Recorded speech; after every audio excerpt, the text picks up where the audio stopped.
Welcome to Real Nova. We will be seeing the combat action movie Sniper: The White Raven in today's video. There will be spoilers ahead, so relax and take it all in. Mykola Voronenko, a mathematician, physicist, and ecologist, bids his pregnant wife Nastya farewell as he rides his bicycle out to work in the opening scene of the film. They occupy a 2-hectare plot of land in a very tranquil area of Ukraine's Donbas. They are regarded as the region's first eco-settlers. Mykola parks his bicycle and makes his way to the school where he works. He can see inside from the news that in Kyiv, the Ukrainian capital, special forces had killed 100 demonstrators.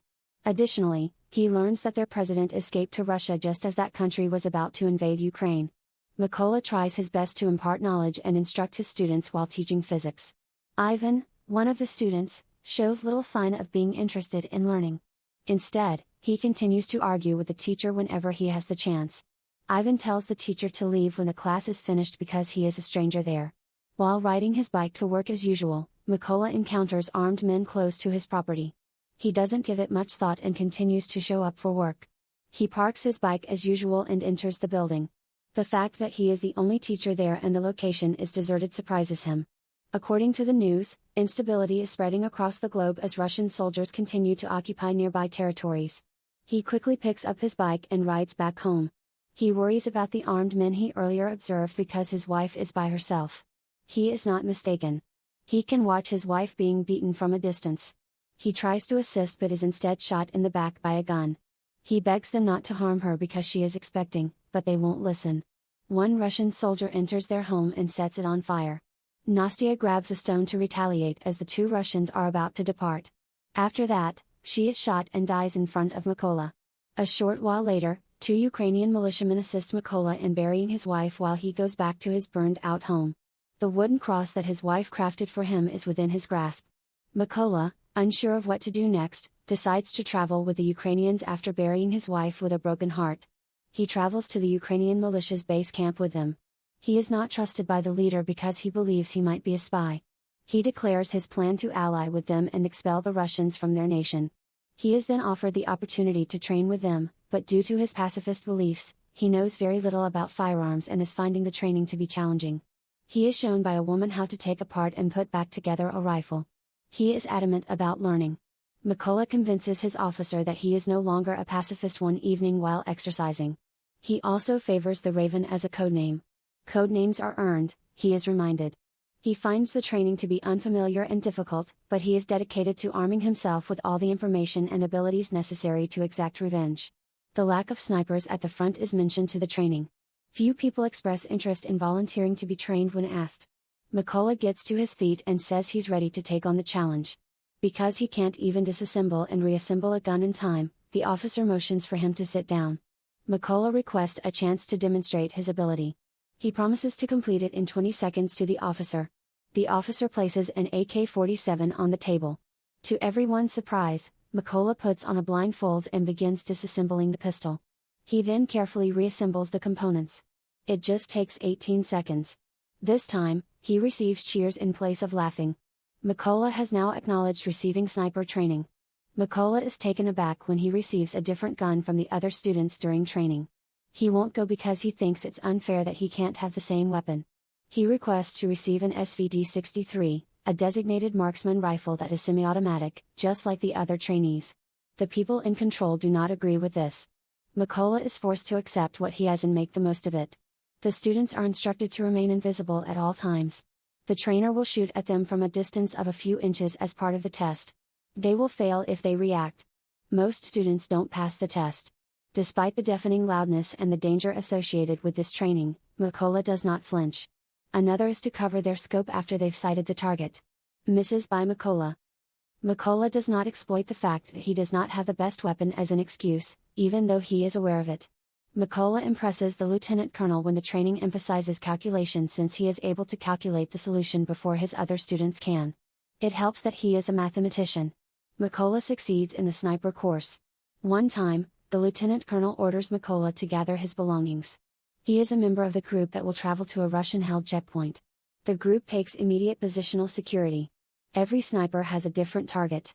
An automobile drives approaches the checkpoint as they prepare to carry out their plan. They are prevented from firing by the lieutenant colonel. The car's occupants are asked to exit the vehicle and show their passports. They are let to go after being checked, but the man's passport is kept. The man requests the return of his passport, but the Russian who took it won't give it to him. There is a commotion as a result. The male gets shot with a gun while the girl is smacked. They are given the all-clear to fire by the lieutenant colonel. The Russians are thereafter all executed. The squad receives praise from the lieutenant colonel for their first mission's accomplishment. Mykola searches for his pals and other trainees when they get back to their command station. He is informed that their missions are distinct. He learns afterwards that one of them was brutally murdered by a sniper. The group will eventually be assigned another mission. Explosives are set up, and a leaf hides the trigger. Mykola is shocked to see his former classmate among them as the Russians draw near. Ivan was the pupil who was constantly provoking him. When the bombs go off, all the Russians die, including Ivan. Mykola is advised by the lieutenant colonel not to feel sorry for Ivan's choice. The lieutenant colonel takes a picture of his family while taking a nap. Mykola requests permission to examine it. The policeman informs him that his 2 daughters are unaware of the nature of his employment. He and his wife have an understanding that he will continue working for them. They are aware that he is traveling for work. The cross the lieutenant colonel has been carrying is now visible. If it's an amulet, he inquires. Mykola informs him that to him, it represents family. While the snipers are set up, Ukrainian forces protect the border-side trenches. Russian forces will soon pass by, it is only a question of time. The Russians are getting ready to assault the area in the meanwhile. From his scope, Mykola can see the man who killed his wife. He approaches the lieutenant colonel and requests authorization to fire. He is instructed to withdraw. Mykola makes a great shot and once more requests permission. At this moment, he is too ready to take the risk. Although the request is denied, Mykola cannot afford to pass up this chance. The Russian is struck in the neck as he pulls the trigger. The Russian loses his life. The officer feels miffed that his request was disregarded. Unbeknownst to them, Sari, a Russian expert sniper, is also in a position to locate their whereabouts. Sari is spotted by the lieutenant colonel. Mykola is informed of the sniper's location, but the Russian is unable to respond in time. Later, the policeman is slain. Now that their location is compromised, Mykola is aware of it. As he faces the Russian assault, he places the deceased officer's body on his back. He locates a ditch and seals it off for protection. He is able to escape unharmed, but the cop is less fortunate. He feels a great deal of guilt for killing the officer who always had faith in him and had given him the opportunity to serve. He was asked not to go for the kill, but his emotions got the better of him and he did. Finding the sniper responsible for his death is the only way to exact revenge. Mykola travels alone on a mission. He can take out 2 snipers once he spots them, but not before getting shot in the arm. Mykola gets a call from the brigadier general while he is sleeping and tells him about the Russian sniper, but he is unable to divulge any further information at this time. Once they meet, he wants to tell Mykola everything. Mykola prepares his supplies and moves toward the destination. He has the chance to learn more about the Russian sniper at this time. The brigadier general informs his men on the abilities of the Russian sniper. 5 of their snipers and 3 machine gunners had already been taken out by him. He is an opponent to be taken seriously. They know from the kills he made where his favorite position is. He stays in the same place. The officer is against the idea of a Ukrainian soldier filling the area with mines. He listens to Mykola, who is from the area, explain why they can't just do that. Mykola warns that employing explosives to kill the sniper could have negative effects on the ecology because the area where he is hiding has chlorine storage. The assignments for each sharpshooter are then presented. The officer makes it plain that he wants Mykola to scale the building and shoot the Russian sniper after the secondary targets are taken care of. They are then let go.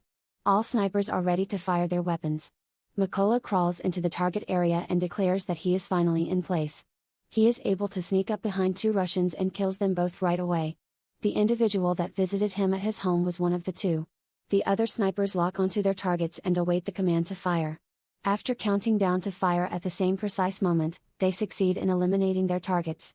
Sari observes that his lookouts are no longer returning reports. He gets up from his desk to see what's happening outdoors. There seems to be a problem with their communication, so another Russian sniper leaves his post to investigate. They are unaware that Mykola is approaching and waiting for the ideal opportunity to fire and murder them both. One of the snipers outside is examined by Sari. It appears like the sniper is still in place. When he learns that the sniper has been killed, he is shocked. He makes a backup request. He is instructed to wait for the crew to show up for 10 minutes. Sari returns to his position and focuses his attention once more on his scope. He observes a wooden crucifix that is close by. Mykola then leaps onto his back and stabs him in the neck before he has a chance to respond. The other sniper returns to his position as well. When he does, a grenade explodes, killing him as well. The backup that Sari was hoping for is now present as the film comes to a close. Sari receives a radio communication from a Russian officer. When Mykola receives the phone, he informs the caller that they would be held accountable for what they did in Crimea, another region that the Russians seized. Then Mykola murders him. Russian soldiers emerge off the trucks, but the Ukrainian snipers, who are strategically placed to kill everyone, are no match for them. Mykola returns to his home and pays a visit to his wife's grave when the smoke has cleared. His purpose to exact revenge for her passing has been fulfilled, but the work is not yet finished. Thanks for watching. Subscribe for more videos like this and help the channel grow.